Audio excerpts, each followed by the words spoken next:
Welcome to the latest episode of Rockstar Launcher, where we discuss the intersection of business and law. This episode is powered by Fulton Young LLC, a virtual Texas-based law firm with 32 lawyers. I have the pleasure of introducing my partner, Paul Herman, who is a rock star himself. He's a patent attorney who worked with our guests today, and I'm going to turn it over to him to introduce our guests. Thank you so much, Wei Wei. So today we have with us my good buddies, Dillon Donovan and Russell Jones. They're co-owners of Donovan Manufacturing. And I got to work on one of their inventions, and it was a new area for me. It's always good to get into some new things, and it was fascinating to learn how this goes. Dillon, can you tell us about how you guys decided that you wanted to go into business? What made you decide that you needed to? Well, let's talk about what you do first. Tell us about Donovan Manufacturing? Essentially firearms manufacturers. We kind of went at it a different route, not your typical. We came together, said, hey, like, this is kind of what we want to do, argued about it a little bit because he didn't want to build AR-15s. And we decided, hey, if this is what we're going to do, then we're really going to be chasing after, agencies, law enforcement. Luckily, we got plugged into the right places for that. And then during that process, building out rifles, everybody goes suppressed nowadays. And of course, you get the problem of overgas systems. And so that's where we kind of came in and see how we could fix this, and poured it up or was born. What is your background that you're even thinking about these issues? Or me personally, I got into the security industry long time ago. So I've always been a shooter. And then just coming up, through the years as systems evolve and everything else, suppressors becomes a normal, it's a standard now. And so without the suppressor and the shortened system of the rifle, it's really not that big of an issue. Once you shorten the gas system, put a suppressor on it, it overgasses, and then you shoot enough, it's when you really start realizing, hey, this sucks. Mm-hmm. So. Yeah, I'm an Army veteran, and then after that, I was a mechanic, and then after that, I went in and decided I could sell guns, and I was like, oh, I'm selling guns. This is kind of cool. So we opened up a retail store, started at gun shows, then opened up a full-blown retail store, and then I sold out to my partner during that, about 4 years in, and I went to pursue other stuff, and then so I've always kind of been in and out of the gun world. Yeah. And I really realized I didn't like retail that much. The margins weren't that great, and it was a lot of work. Yeah. So How did you meet and got into this together? So, actually, a long time ago with his retail business, I was just a young lad at the time, and I had no idea. He told me the story. Yeah, I was going in, and he was hooking me up on some parts. I was building AR-15s back then. And so that was really the initial meet. And then, wow. Fast forward however many years later, I'm working at a print shop at the time, and this guy walks into a print shop, and he's sitting in, my boss's office, and I hear him talking, and I was like, man, that dude sounds really familiar. And I walked in there, it's this guy. Mm-hmm. And so he came back to the office, we started talking, and then started talking, ever since then. And at the time, I had another FFL with another business, and that really wasn't going the way I was, really wanting it to go. So kind of shut that down and was getting ready to, start another business with another FFL. And he just happened to call me one day. I'm heading to the bank to try to get a loan, and he calls me and he's like, oh, no, don't do that. Just come by the house. And so I went by the house, we sat down, we talked for a few hours, and the conversation, we're like, all right, let's partner up, let's do this. So how many years ago was that? About 4 years, 4.5, 5, somewhere there. Not bad. When people hear or firearm manufacturing, most people think about Smith and Wesson or Glock or one of those big guys, and you guys are just kind of a two-person outfit. How does your business, for people that don't understand the industry, how does your guys' business differ from the big manufacturers? Sure. So basically, when we started with the guns, what we did was like I've been in the retail game for a long time. I've seen almost every AR-15 or every new thing that come out. Been to SHOT Show tons of times, seeing everything that comes out. I'm like, there's nothing that's moving anything forward. So I've already seen what was been in the industry. There's only so many ways you can send a 5.56 round downrange. At some point you're just fluffing everything. So we were down at this training facility and they were looking for a gun. I saw these other gun manufacturers coming in there and presenting their rifles to them. I'm like, this is actually kind of a crappy gun. In the AR-15 world, you can build it. You have the best parts, you put it together, you take your time. And especially if you've done it hundreds of times, you kind of know what to look for. You know what the best parts are. You know what breaks, what doesn't break, and you just put it together. But you got to know those and know what to look for and the quality over time to make sure the receiver sets fit together good and all this stuff like that. But I was down there and there were this group of overseas guys, these spec op guys from overseas that were coming in. They couldn't bring their rifles over the Atlantic, and they had flown into McKinney to pick up rifles from some random guy making some guns in a garage, like 10 of them, and then drove them down to south of San Antonio to train with. And I'm down there. I'm like, what are you guys doing? And so I was like, well, we can do this. We can be the gun down here. So, and then there were some big guys that were coming in. All they did was just throw guns down. They're like, here's 10 guns, figure it out. And they're like, you're supposed to be like bow down to them because they gave you the weapons, right? Yeah. And being in the game and being in all aspects of this game, all the way from the gun show to the top of retail to talking to manufacturers, I'm down there and I'm like, wow, what's going on? I was like, me and Dillon can do this. So we started asking all the professional shooters what they like. So instead of saying what's top of Instagram, what is the latest and greatest, I'm like, hey, you've been shooting for 30 years professionally. What's your favorite handguard? Hey, you've been shooting for 30 years, 25 years, whatever, or you work for this .gov guy. What's the best thing that, SOCOM's using or something like that? So we put all those pieces together. And then once we had this gun that was super accurate and it balanced really well, and we had tips and tricks of stuff that we'd found over the years, like the buffer and the buffer tube, that's just unique to our rifles as well. And so but that doesn't really affect it affects fit and function, but it's more like a user feel than anything. So what we realized is once we built these guns, we didn't really, a gun's a gun, but we needed to start looking at the user and like adapt it to the person, because there's too many times the stock has been too short or something like that. And people are like having to adjust their cheek weld. They're like, that's just what I have to do, and they just learn these bad techniques. Yeah. So we started going backwards and like, hey, how does this, what's your favorite, whatever, why? And then we compiled all that stuff together, and then the manufacturing company. So then we had the guns. So once we had the guns, we decided, when we met, whenever he came over to my house, it's like, I want to build AR-15s. And I was like, no, that's a dead market and everybody's freaking doing it. We ain't doing it. And he's like, no, I really want to. And I'm like, and I was like, all right, if we're going to do it, we only build restricted items and we only give it to the baddest dudes. And then once we did that, I went down south. I was like, hey, we got this new company, Donovan Manufacturing, making guns.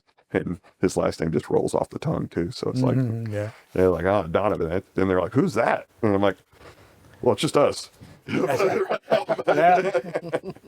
And then lo and behold, we built some awesome guns and they got in everybody's hands and everybody loves them. And we had people call and request them. Different police departments would just call and say, hey, we want one of your guns, because they can't get that same kind of quality everywhere. Yeah. I mean, you say down south, that was at a training facility that was used by law enforcement? Yeah, it still is. It's the ranch. Was it the ranchtx.org? I think it's the website. But anyway, ranchtx.org. It's the ranch down in Dilley, Texas. Yeah, you can talk more about that. You go down there more than I do now. Yeah. I mean, essentially, it's it was an old training facility that was purchased through Chad, who's a buddy of ours, and he's taken it and turned it into what it is today, which is, it's a massive, arguably one of, if not the best training facilities in the U.S. Oh. And it originated as a a driving facility. It's where they would send guys to do their mobilities, and he's taken that and turned that into a well-rounded facility. So these agencies, military, whoever, they can come down there and get all their training there. And so it's not just cops that were getting these guns to. It's local, state, federal agencies, military units, and then of course civilians. There's a lot of civilians that come down there and train too. So A lot of the acronym guys, Get 3 letters something. Alphabet 3 letters soup. something. Yeah. what we did is when we were down there, we're like, well, let's put machine guns down here, and legally you have to shut down your business to take the machine guns out. So we knew he wasn't going to do that. Yeah. So we got machine guns in their armory. I don't care who brought guns in. These are never leaving. Yeah. And they had our names all over them. So because of that, and he did other creative stuff too, like because he ran a print shop, he was like, when you get down there, the wind's flapping banners around and stuff like that, and it rips it up. They're gone in a week. He's like, let's print a banner this tall. Let's put it in the rafters. It takes 2 ladders to get it down. You can never get it. So we have permanent marketing down there just because of stuff like that he's thought of. Creative guys. I like that. And so we knew the gun would always be down there until he went out of business. And we knew that, we had presence down there, and we saw these other big guys trying to do the most conventional thing, which is here's 30 banners, see what happens, and they just get stacked up in the corner. Yeah. And because of that, because we're the main gun down there, when these agencies come down there or any units, they need to rent a gun. They got our guns in their hands. And not only are they dudes working down there, they all have Instagram too, so our guns end up on Instagram a lot. And then hopefully they tag us if they don't, whatever. But, but because we built these guns and had all these in these guys' hands, the main thing, the problem that we sit down was gas to the face. So once we have 11.5-inch barrels with suppressor use, and which all these guys are running, it's a norm down there. It's not an extra thing like in the regular gun world. It's not I got my suppressor on my gun and I'm going to go the weekend and shoot it. Like I fired 20 rounds to the suppressor. This kind of sucks. Unscrew it, and I fire the rest of my rounds off. Yeah. No, these guys are like, it's stuck on the gun. It just stays there. And then, but these guys are all eating gas. So when we overpressure, whenever the suppressor, naturally, whatever suppressor they have, overpressures the gun, and all that gas goes in the receiver, and we were eating it in the face, and you get raccoon eyes and stuff. Yeah, when I started doing the background of your guys' invention, I didn't know AR-15. I went back and read the original patent from the 50s, and I was impressed to see, so it's the gas does all the work. She, shifts all the mechanism, throws out the old round, loads the new round, and it does it all in a nice linear fashion, so you don't get any sidekick out of the gun, which is what makes the AR-15 such a popular weapon. It's much, I guess it's a lot easier to shoot something like that. And then, like you said, once you overpressure, once you start jacking up the pressure, it's got to go somewhere, and part of it is back through a tube to do all the shifting work. And when it does that, the excess just blows out the back and it hits the shooter in the face. That's right. Yeah. that's not good. Nobody wants a big blast in the face every time they pull the trigger. So tell us about how did you guys come up with the let's punch holes and let's create let's port this thing to try and give it some different pathways out of here. I mean, I think it's a very creative solution. Well, yeah, I mean, as when we were, nose to the charging handle is what they tell us in the military they used to. This is how you train. So to make sure your cheek welds the same, your nose goes on the charging handle, and you just stay there. Nobody does that anymore. Nobody really does it anyway, but that's the way you trained. And that gap right there is where all that overpressure gas comes out. So if it's overpressure at all, it's going like within a 1/2 inch of your nose. And all the overpressure is from unspent gunpowder. So unspent gunpowder is carcinogenic. So this carcinogenic right to your face. And like I said, we've been in the industry a minute, so we saw everybody trying to fix this. This is not a new problem. Yeah. And then there's a couple of charging handles that have holes in the side that shoot gas out to the side. Those work great, but they don't work 100%. And then there's some that adapted the forward assist, like you were saying, the ports on the side and that forward assist hole that tries to shoot gas down doesn't work 100%. And it takes the forward assist purpose right out. So the minute you try to port it, there's forward assist isn't forward assist anymore. So it's really just a hole.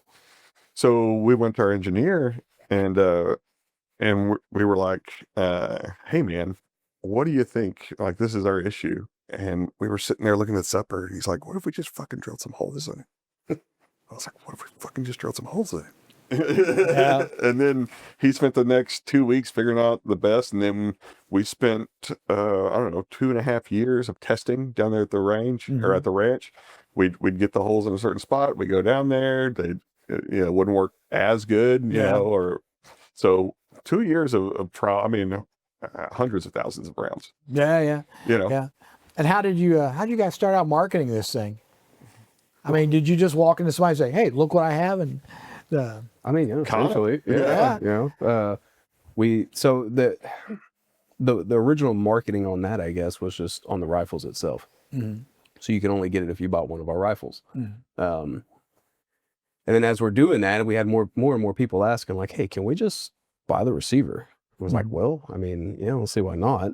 And then really, I mean, right before SHOT Show, it was like, "Hey, let's really dive in." We were paying a company to handle all the social media and just push it. So at least, going into SHOT Show and talking to these manufacturers, they had an idea of who we were and what it was we were doing.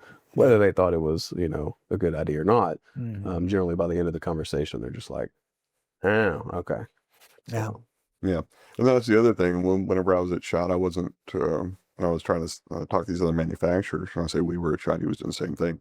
We were there. We weren't trying to push the rifle so much. We were trying to push the upper because there's only so much we can push the rifle. These other guys are already making rifles. They're like, they know exactly what we're doing. But the upper was the new, fresh idea.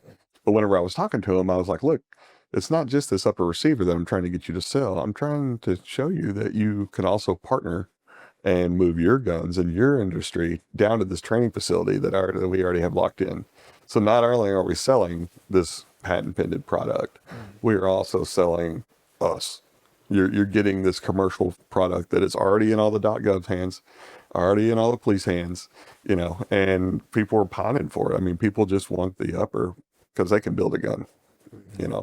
You can build our gun, assuming you had our parts. You just couldn't build it as good as we did. Details. Yeah. It's all in the details. Yeah. But yeah, go ahead. Sorry. I want to emphasize that your invention is now patent pending. Yes. Right? And Paul had a hand in that. How did you recognize that you wanted to or you needed to protect it with patents? How was there a discussion, or what was that like?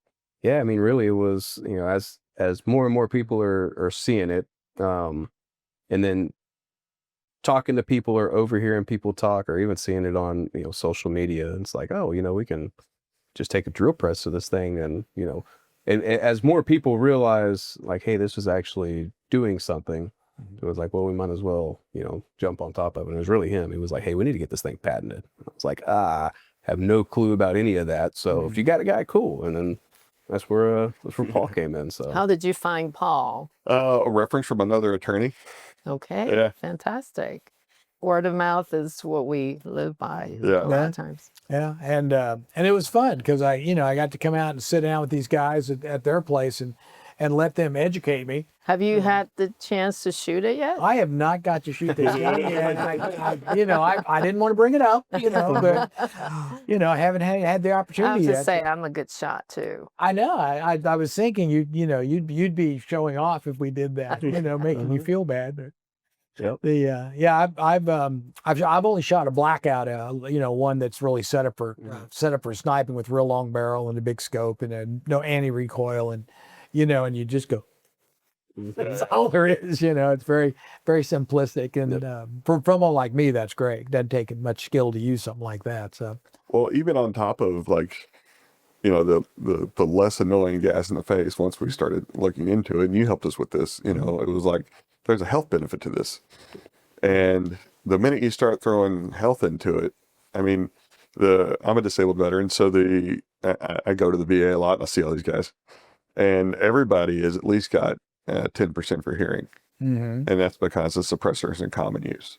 Yeah.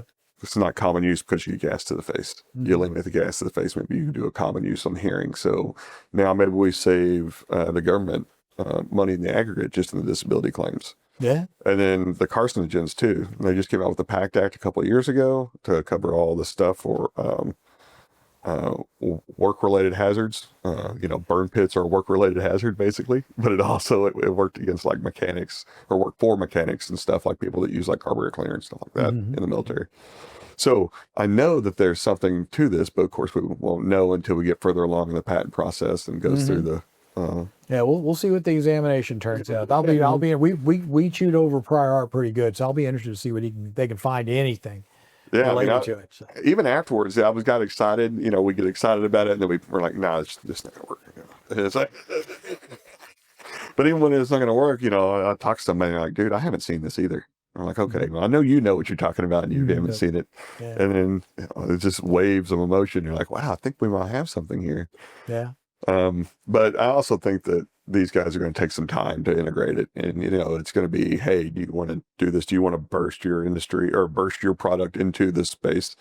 If you haven't been in the .gov space before, if you've just been selling retail to all the gun shops around here, if you want to have a pro line, then that's where we're really going to set ourselves apart, I think. Yeah. And then when we do, like when I said, let's start with the .gov guys and the restricted items. If you impress those guys first, the Instagram stuff trickles out of that. Yeah, you ain't got to go backwards. Exactly. You ain't got to be the most popular guy in the beginning, which is what a lot of companies do. Have you got? And I remember asking you. I thought it was a good that you guys already thought about it. I said, would you guys thought about licensing that out to Glock or somebody where they could take it in mass and run with it? And what did you tell me about that? Yeah, I mean that's the plan, right? Yeah. Yeah. So we've got it in front of 3 or 4 manufacturers that are pretty solid at the convention this year, and they seem like it's going to be a good idea. I mean, the idea is hopefully they can institute our process into their manufacturing that they're already doing, and adds another SKU to their product line. Possibly 3 or 4 SKUs, depending on how color variations and everything else. Yeah, that's right. And then add another 200% approximately to a profit margin on an already existing product that they're having trouble selling. Yeah. So this will be a fresh look into any gun store. We even tried it commercially. We put some in a local gun shop here in DFW, and they couldn't keep them on the shelves. We can produce them fast enough, but we're like, is this how we want to do it? Do we want to push all these through all these gun stores and start that way and become a random gun store salesman and you're just doing sales all the time? And this is always what small business go through is because I've done lots of these over the years, and it's always you come up with the idea, but then how do you commercialize it and what's the optimal way to commercialize it? And some people they're adamant they want to build it in their garage and that they want to keep that control, and that's fine if that's what they want to do. And then if they want to make the money, they got to be willing to license it out and be willing to expand those horizons and hit some big players and land it. And I was telling somebody the other day that, the patent office will tell you, 1 in 500 patents will actually commercialize. You guys hit it out of the ballpark in the first try. I'm looking forward to seeing what the next thing is, Man, you and me both. That's right. That's right. Yeah, we're I hope somebody calls me and says, "Hey, why don't you fly up here to wherever, Washington or whatever, and let's work through this, figure this out." But if not, we're willing to do it. It's got such a good head of steam on it. I've got guys here that are willing to knock it out. They're already ready. They're itching at it. Yeah. But I'm like, no, let's wait. If you really want to pull it, let's pull the trigger. We'll do it. But let's let it all settle, like everything calm down and figure out where we're at. And that's where we're at now. And that's one of the nice things about working with Fulton Jong is that we have this wild array of business lawyers who know everything about every kind of business situation and can, so if we get to the point, I can do the licensing stuff. That's easy for me. But if somebody shows up and says they want to buy you out and make you a sub, we got people that have done 100 of those. If you guys need to acquire a new business location that has, a manufacturing site that'll meet these standards and can have this kind of equipment and do this kind of volume and blah, blah, blah, blah, blah. We got people that know how to do that. Well, y'all didn't just come regularly recommended, you came highly recommended. So yeah. It's a fascinating group to hang out with because they are. I mean, we have a lot of patent attorneys, but boy, we got everything else too. So Our patent section has every technology and science, engineering background covered. So Yeah, That's awesome. yeah, software, chemical, whatever it is. Well, now you're in the do. firearms world. So now, Yeah. That's right. I broadened the horizons again. So, what else do you guys sell besides the AR-15? You have other things in your arsenal? Do you guys sell I mean, that so, you build, custom yes, build? And, absolutely. So we do small runs of knives. Mhm. Yeah. So we partnered up with a guy that he hand forges all of our knives for us, and then those man, only go out to spec op dudes too. Like, yeah, and those are Mhm. and then really, man, just dealing with the agencies through the rifle, through the training facility. We started getting asked for a bunch of other stuff like, hey, night vision or what ammo, and so kind of went down that route. And it was like, yeah, sure, we can absolutely get that. It was like, cool, let us know. And I'm like, cool. Hey, man, we need to find somewhere to get some night vision, where you can crank out. and it's ammo, and we've been very fortunate that we've been in the industry as long as we have, and we have the connections in the industry that we have. Generally, a couple phone calls and we can get it covered, and so yeah, man, it's kind of spiraled from there, even into like, hey, let's open a little pro shop. So we opened a little pro shop, and then a year later, it's like, yeah, this isn't even making no sense. Let's shut the pro shop down. That's right. So I think like I told you. yeah, right. I think long term, I would, licensing out the upper. Let's get that out there, see how that goes. Keep the agency contacts and contracts that we have, and then just kind of see where it goes from there. Yeah.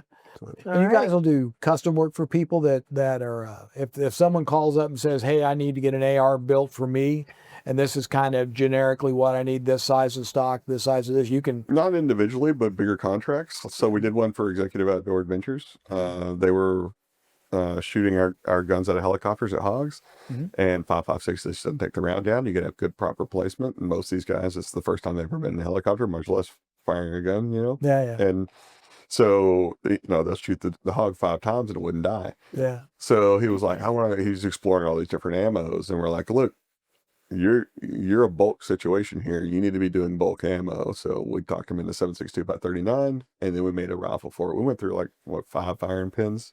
Yeah. And Yeah. So just to get there, because it's real hard on this foreign ammo. The primers are real hard. So we had to go through the right firing pins, right barrel lengths, and get him exactly what he needed. And these guys are taking out hogs. So we made him a run. He's got his own run. He picked out his own handguard. I think he's got 20 rifles. And then he does about 20 to 30 a year. And Wow. so whenever these guys, he hands them the gun to shoot the pig with, and they're like, you want to buy the gun you shot the pig with? He's like, heck yeah, I do. So he Because when you tell them it's how big the round is, they're like, a what? Yeah. They didn't know that existed, Oh yeah. Yeah, so and the real key to that was the magazines, right? We went through a ton of magazines because the rounds are chamfered, so the banana mag. So whenever the rounds stack, they stack in a curve. And ARs don't really do that so much because the round's straighter. But because of that, they have magazine feed issues. And we're like, let's think about it for a little bit. How many rounds are these guys going through up in the helicopter? They're like, well, they might shoot 10 rounds at a time and then reload and then do whatever. I'm like, well, then let's just do 20 round magazines.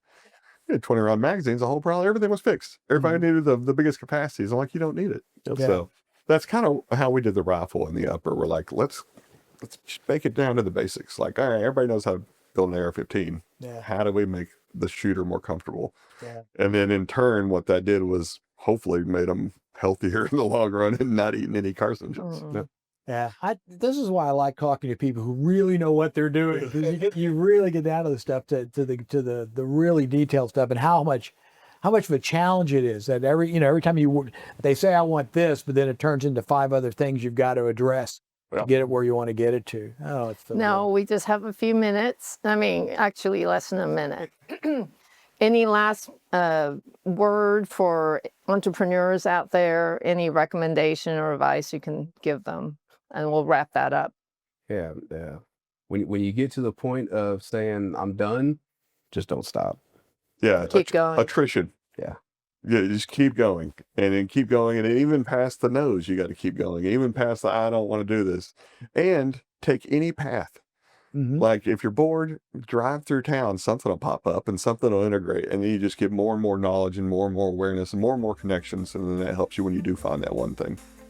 Excellent. That's great Excellent. advice. That really is. Thank you. Thank you so much for coming on our show.